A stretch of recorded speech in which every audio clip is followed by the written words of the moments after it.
एक दिन एक पति ऑफिस से लौटते ही अपनी पत्नी को बताता है कि आज पिताजी मेरे साथ गांव से घर लौटे हैं। पत्नी बोलती है, तुम पागल हो क्या, पिताजी को क्यों साथ ले आए। पिताजी यही बात बाहर खड़े हुए सुन रहे होते हैं। पत्नी बोलती है कि यहाँ पे इस बूढ़े बुजुर्ग का क्या काम, तुम पिता को क्यों घर पे ले आए, उनका कोई काम नहीं है, जहाँ से लाए हो उन्हें वापस छोड़ाओ। पति बोलता है, तुम कैसी बातें कर रही हो पिता के लिए।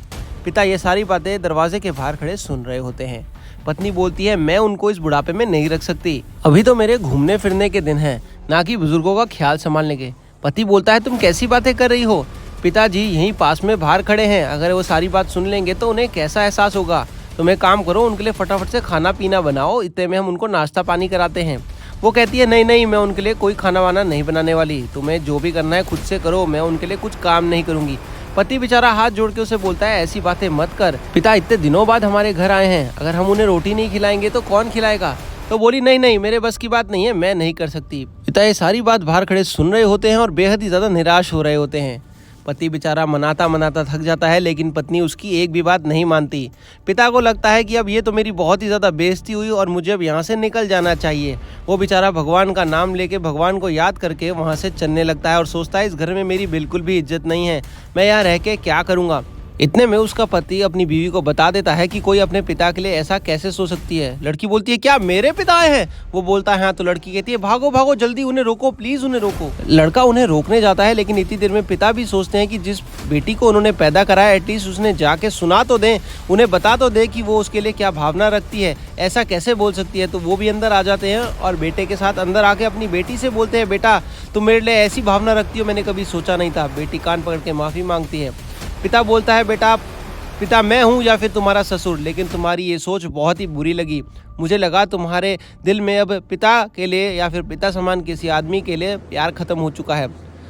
पीछे से पति भी उसे समझाता है कि ऐसा बिल्कुल भी नहीं सोचते, तुमने गलत करा है।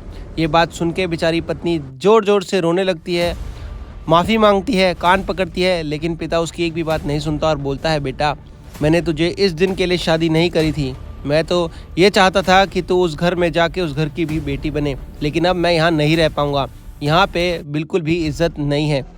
ये बात बोलते ही लड़की बेचारी माफ़ी मांगने लगती है अपने पिता से, लेकिन पिता उसकी एक भी बात नहीं सुनता और वहाँ से चले जाते हैं।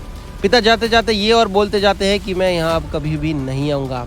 इतनी देर में उनका जवाई वापस आके उन्हें रोकता है और बोलता है, पिता मैं आपसे हाथ जोड़ के माफ़ी मांगता हूँ, मेरी बीवी से जो गलती हुई उसके लिए मेरी क्षमा कर दो, मेरी तो कोई गलती नहीं थी, मैं तो तुम्हें लेके ही आया था, तुम्हारी बेटी से नादानी हुई है, इस नादानी को माफ़ करो, चलो उसको अंदर चल के समझाते हैं, क्योंकि ये परिवार है, परिवार को तोड़ने में नहीं जोड़ने में ही भलाई है। वो पिता को वापस ले आता है और पिता आते ही बेटी खुश हो जाती है अपने पिता को देख के और बोलती है, पिताजी मैं आज के बाद ये गलती नहीं करूँगी, मैं अपने पिता को या फिर अपने ससुर को सबको एक ही समान समझूंगी और हर एक तुम्हारी उम्र के इंसान को अपने पिता समान समझूंगी। प्लीज़ आप घर पे बैठो और मैं आपका ख्याल रखूंगी।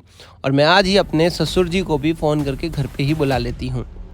वो बैठता है, उसके लिए पानी लेके आती है और बेहद ही ज़्यादा खुश हो जाती है। तो दोस्तों, पिता किसी के भी हों, उनकी इज्जत बराबर होनी चाहिए, यही हमने सोचा। तो दोस्तों, सौम्या को अपने किए पे पछतावा बिल्कुल नहीं है, क्योंकि हम एक्ट कर रहे थे, लेकिन कभी भी दूसरों के माता पिता में और अपने माता पिता में भेदभाव मत कीजिए, यह आपके बहुत काम आएगा। माता पिता के आशीर्वाद से ही जिंदगी में कामयाबी मिलती है। अगर अभी तक हमें फॉलो या फिर सब्सक्राइब नहीं करा तो जरूर कर लेना दोस्तों। मैं चलता हूँ, बहुत बहुत धन्यवाद।